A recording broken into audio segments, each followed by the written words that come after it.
Okay, good morning. So our lesson now is about secant lines. So we will be proving theorems on angles formed by intersecting secant lines. So let us try to define first what is a secant line. So secant line or secant lines are lines intersect the circle at 2 points. So I have here a circle, then I have two lines, and these two lines are called secant lines, in which these lines intersect the circle at 2 points. If this is our line 1 intersect at point C and point A on the circle. The second line intersect the circle at point C and point B. So that is how you're going to define a secant line. Again, secant line intersect the circle at 2 points.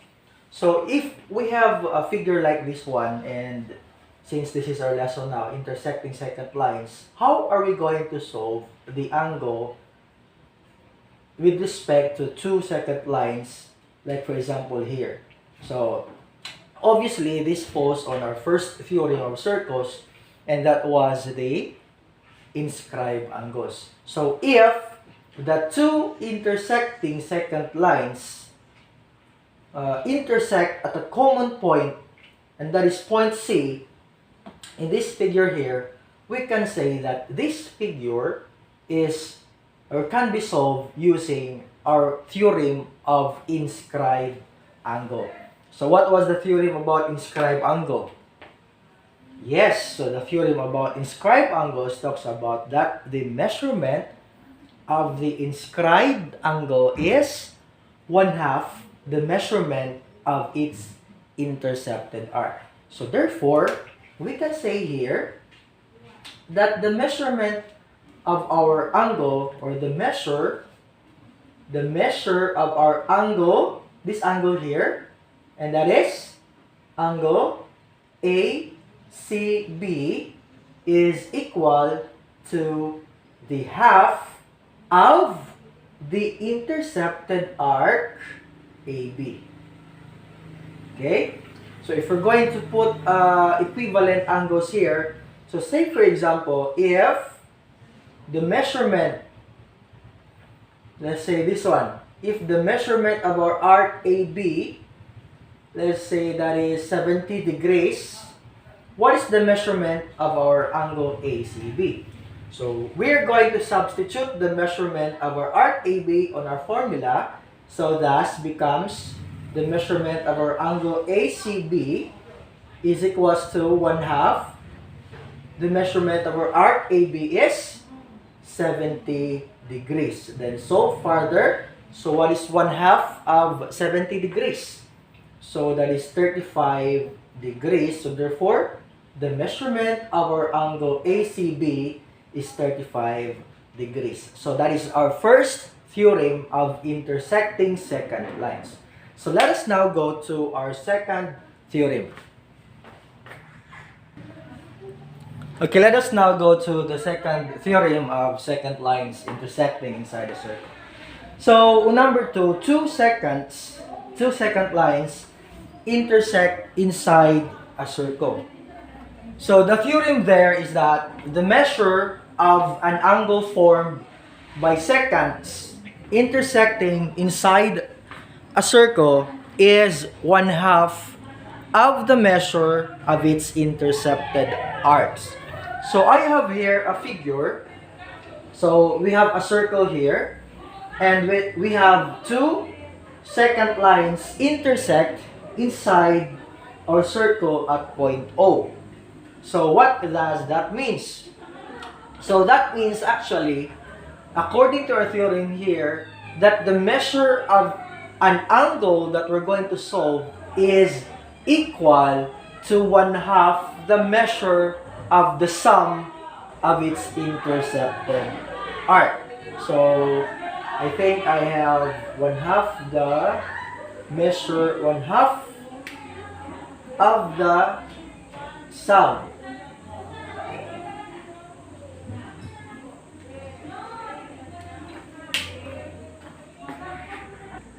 Okay, so again, The measure of an angle formed by secants intersecting inside the circle is 1/2 the sum of the measures of its intercepted arcs. So I have here an example. What if we're going to solve for the angle LOM? So we have LOM. So this angle here. If we're going to solve for this angle here, we're going to relate that to its intercepted arc. So the way that we're going to identify what are the intercepted arcs is we're going to locate what are the endpoints of our angle here. So since this is our angle here, one of its endpoints are M and L. So therefore, one of its intercepted arcs is arc ML. So this arc here. Okay? So since that is half of the sum of the measures of its intercepted arcs, so therefore we have two intercepted arcs. So with your lesson, when you were grade 7, with respect to vertical angles, and we can say that vertical angles are congruent. So therefore, if the measurement of our MOL, let us say for example this is 35, the vertical angle there is KOP. So therefore, we can say that these two angles are equal using vertical angle theorem. Vertical angles are congruent. So therefore, one of its intercepted arc is arc KP here. So this arc here. So that is our arc there. So we have two intercepted arcs of our angle LOM. And those are arc ML and arc KP. So therefore, we're going to solve whatever or find the sum, then solve for half of that, whatever the angle equivalent or arc KP and arc ML in order for us to solve for angle LOM. So say for example, let us say for example lang, if this is 70 degrees and let us say this is 110 degrees. So if the measurement of our arc KP is 110 degrees and the measurement of our arc ML, let's say, is 70 degrees, what is the measurement of our angle LOM? So in order for us to solve for that one, we're going to solve using our formula, that is half the measurement of our ML is 70 degrees. Add that to the measurement of our arc KP, which is 110 degrees. Then solve further, that is 1/2 times the sum of 70 and 110 is 180 degrees. Then find half of our 180 is 90 degrees. So therefore, the measurement of our angle LOM is equal to 90 degrees. Okay? So that is our theorem number 2. So let us now go to our theorem number 3. Okay, let's go to the third. The 2 secants intersecting outside the circle. Okay, the theorem number 3.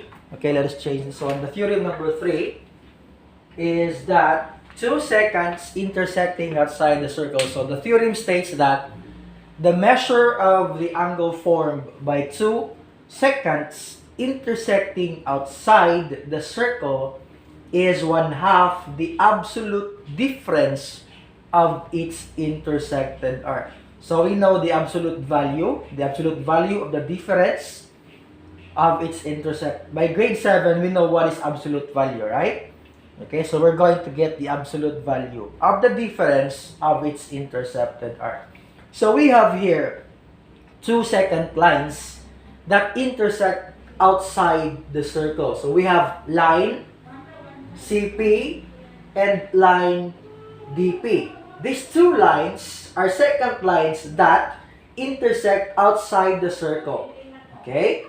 Let's try to name this circle O. Outside circle O. So, with regards to our theorem, we can solve the angle that is formed by the two secant lines that intersect outside the circle, and that is angle P, by getting the difference of its intercepted arcs. So those two intercepted arcs are arc CD and arc AB. Now, there is another way of solving for the difference. In order for us to get a positive value but not a negative value, we're going to use only absolute value if the difference is negative, if we're going to subtract smaller number to a bigger number. But for us not to use the absolute value, we're going to ensure that we are subtracting a bigger to a smaller number. So that means that we're going to subtract a bigger arc by a smaller arc in order for us not to use the absolute value because it might confuse us. So let us now go in solving for this one. I have here an example that if the measurement of our arc CD, this arc here is 156, and the measurement of our arc here, arc AB, is 78 degrees, what is the measurement of our angle P? Okay? So let us try to solve this one. So this means, again, using this one, is we're going to relate that into a mathematical equation. That the measurement of our angle P, so therefore that is the measurement of our angle P is equal to 1/2 the absolute, or we may not use the absolute value, but we're going to subtract the bigger minus the smaller arc. Okay, again, bigger minus the smaller arc. So what is the bigger of the two arcs? We have the measurement of arc, yes, arc CD, minus the measurement of our smaller arc, and that is arc AB. Okay, so again, the measurement of our angle P is equals to 1/2 the difference of our bigger arc minus the smaller arc. So let us use this information and replace those given in order for us to solve for our angle P. Okay, so this means that we're going to copy the constant 1/2, and our arc CD is 156 degrees minus our angle arc AB is 78 degrees. Okay? Then, let us try to solve further. So, this becomes 1/2 times what is 156 minus 78. So, this becomes 14, this becomes 16, and this becomes 16 minus 8 is 8. 14 minus 7 is 7 degrees. Okay? So, therefore, that is 1/2 of our 78. So, what is 1/2 of 78? Okay, that is? Yes, that is 39 degrees. So, therefore, the measurement of our angle P is 39 degrees. So, therefore, this angle here is 39 degrees. So, that is very easy. Okay? So, next is, I am going to give you 3 problems, and you're going to pause the video for, let's say, 10 minutes and try to solve on your own. Okay, for our activity, so try to solve these 3 examples. And again, for number 1, this falls on our first theorem about secant lines. This is theorem number 2, and this is the third theorem for intersecting secant lines. I want you to solve for, I think, 10 minutes and try to solve that on your seats. And Timer starts now.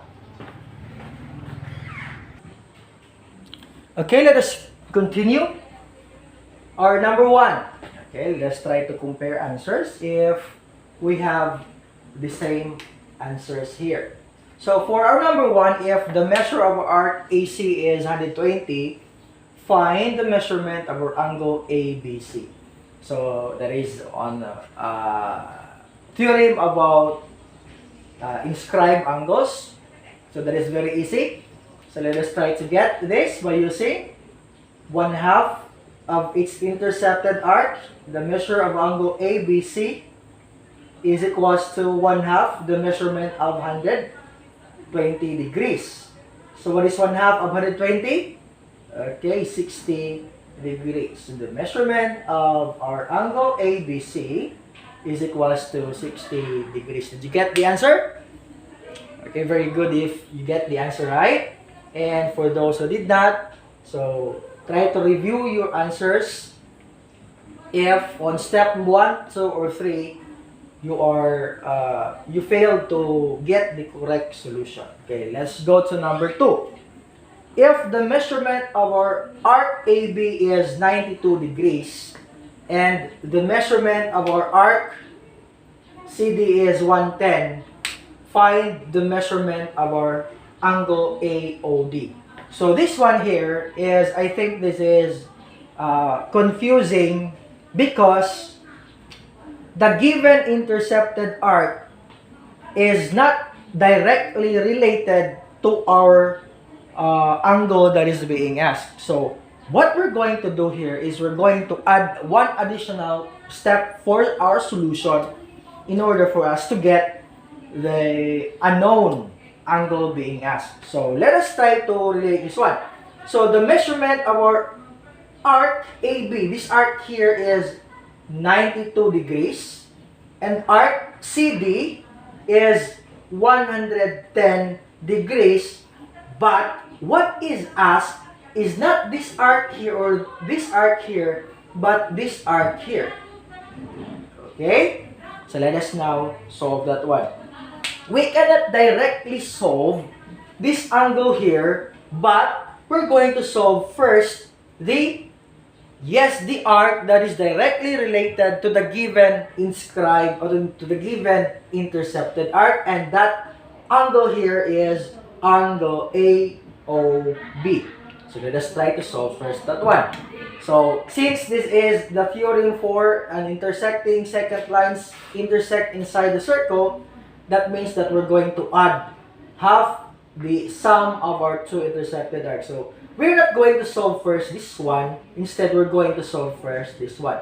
So the measurement of our angle AOB is equal to 1/2 the sum of the measurement of the two arcs. And those arcs are AB and CD.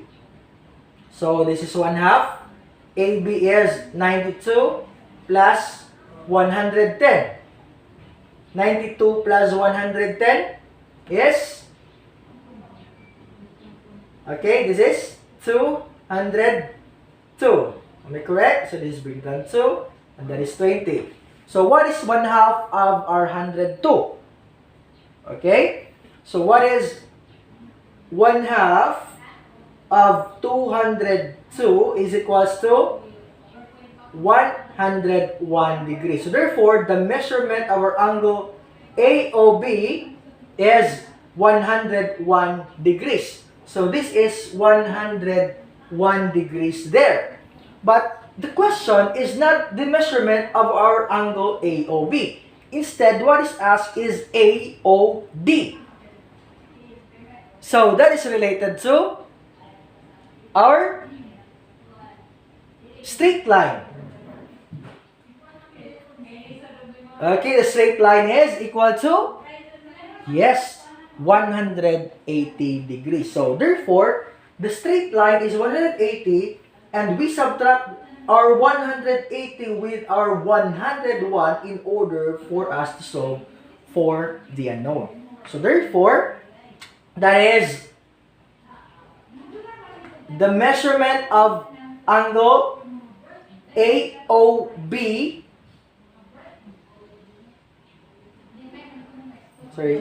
that is 180 minus the measurement of our angle AOB is equal to the measurement of our angle AOD. So therefore, that is 180 minus 101, and that would be the measurement of our angle AOD.